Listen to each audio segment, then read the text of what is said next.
नमस्ते।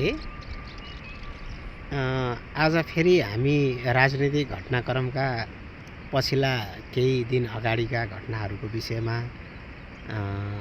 केही विश्लेषण अथवा चर्चा गरिरहेका व्यक्तित्वहरूको विषयमा पनि कुरा गर्न गइरहेका छौँ। राजावादी र गणतान्त्रिक, लोकतान्त्रिक, प्रजातान्त्रिक सरकारको बिचमा तीन कुनेमा एउटा कार्यक्रम स्थलमा एउटा घटना घट्यो, जुन घटना यो देशका निम्ति अत्यन्त दुःखद घटना हुन पुग्यो। आदरणीय जनसमुदायहरूलाई के कुरा अवगत गराउन चाहन्छु भने राजनीतिमा दुई ध्रुव हुने गर्दछ सधैँ। त्यो दुई ध्रुवकै कुरा चाहिँ के हुन पुग्दछ भने दुईटैले सैद्धान्तिक रूपमा र वैचारिक रूपमा आफूलाई खडा उभ्याउनका निम्ति मात्र दुई ध्रुवमा हुन पुग्दछ।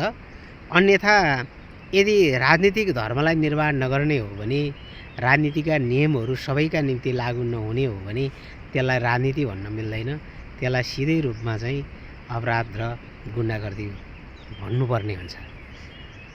यहाँहरूलाई तीनकुने घटनाक्रममा नेपालको गणतान्त्रिक सरकारले एउटा कुनै पनि राजनीतिक अथवा तपाईको एउटा आन्दोलित एउटा समूहलाई अनुमति दिएको देखिन्छ।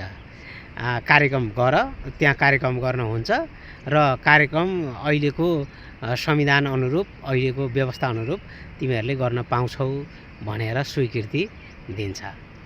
त्यही स्वीकृतिको आधारमा तपाईको राजाका पक्षका मान्छेहरूको एउटा जमघटले त्यहाँ एउटा कार्यक्रम गर्दछ र कार्यक्रमको एउटा सबैले सिनारियोहरू तपाईँ हामी सबैले देखेकै छौँ र त्यहाँ एउटा राष्ट्रिय गान बन्न थाल्छ।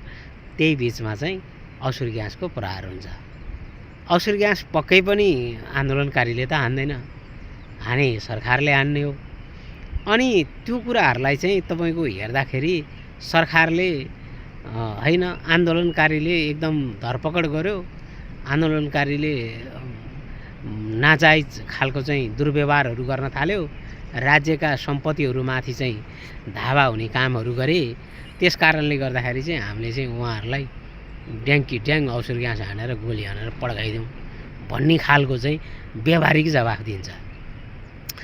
अनि त्यो व्यवहारिक जवाफलाई फेरि म राजनीतिकै हुँ, यो राष्ट्रको लागि चाहिँ म केही गर्छु, मसँग त्यो सामर्थ्य छ, त्यो क्षमता छ, म जनताका चाहिँ भावनामा बसेर काम गर्छु भन्ने व्यक्तित्वहरूले चाहिँ त्यसलाई अभिव्यक्ति दिन्छ। सरकारले गरेको ठिक हो, दायाँ बायाँ भयो भने त सरकारले कन्ट्रोलमा गर्न परेको उसको कर्तव्य हो भनेर यस्ता खालका अभिव्यक्तिहरू दिन्छ।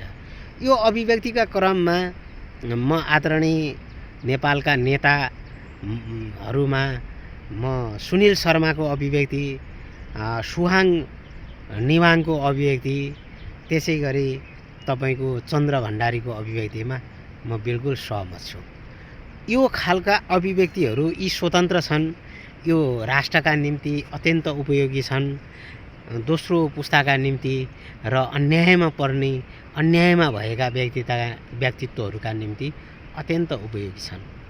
र उहाँहरूले किन तपाईँको सही हिसाबका विश्लेषण गर्न सके, अरू तपाईँको त्योभन्दा बाहेक ठुला नेता भनिएका काङ्ग्रेस, एमालेका, माओवादीका अन्य खालका मान्छेहरूले किन त्यो अभिव्यक्ति राख्न सकेन, अथवा अभिव्यक्ति राख्दा पनि प्रतिशोधको आधारमा किन राखिए भन्ने कुरामा यो अर्को खालको विश्लेषण भन्न जान्छ।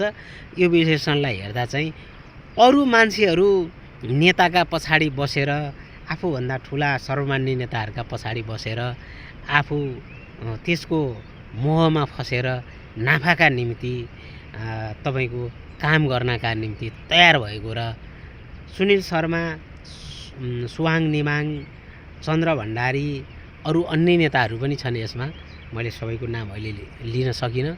र उहाँहरूले स्वतन्त्र विचार प्रकट गरेको देखिन्छ र स्वतन्त्र विचार चाहिँ क्रान्तिको तपाईको एक किसिमको साधन बन्न पुग्छ र क्रान्तिको साधनले नै राज्यमा एक प्रकारको क्रान्ति ल्याउँछ र त्यो क्रान्तिले सबैका निम्ति सुख उपलब्ध गराउँछ। र अब त्यहाँ अर्को कुरा म के देख्छु भने हाम्रा गृहमन्त्री अहिले जो काङ्ग्रेस पार्टीका तर्फबाट अत्यन्त हुनहार, अत्यन्त महत्त्वपूर्ण हिजोको तपाईँको आन्दोलन अथवा हिजोका कुराहरूलाई हेर्दा अत्यन्त महत्त्वपूर्ण व्यक्तित्व, जो हुनैपर्ने व्यक्तित्व भएको भन्ने मान्यता थियो, त्यो खालको क्वालिटी, त्यो क्षमता, त्यो व्यवहार चाहिँ उहाँको पक्कै देखिँदैन।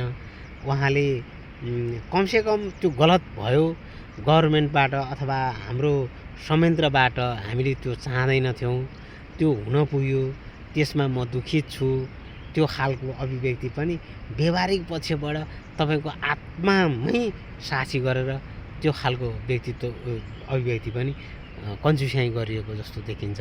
त्यस कारणले गर्दाखेरि आदरणीय म नेपाली नेता, कार्यकर्ता, जनता, जुनसुकै दलकालाई पनि म के अनुरोध गर्न चाहन्छु भने यदि हामी राजनीति गर्ने हो भने मुद्दा र सत्यभन्दा बाहिर गरिएका राजनीतिले तपाईँ हाम्रो कल्याण गर्दैन। त्यस कारणले गर्दा हामी हुनसक्छ कसैले कुनै पार्टीमा समर्थन गर्ने यो अहिलेको एउटा सैद्धान्तिक, व्यावहारिक, पार्टीगत, दलगत एउटा चाहिँ समर्थनको विषयमा म केही पनि भन्न चाहन्न।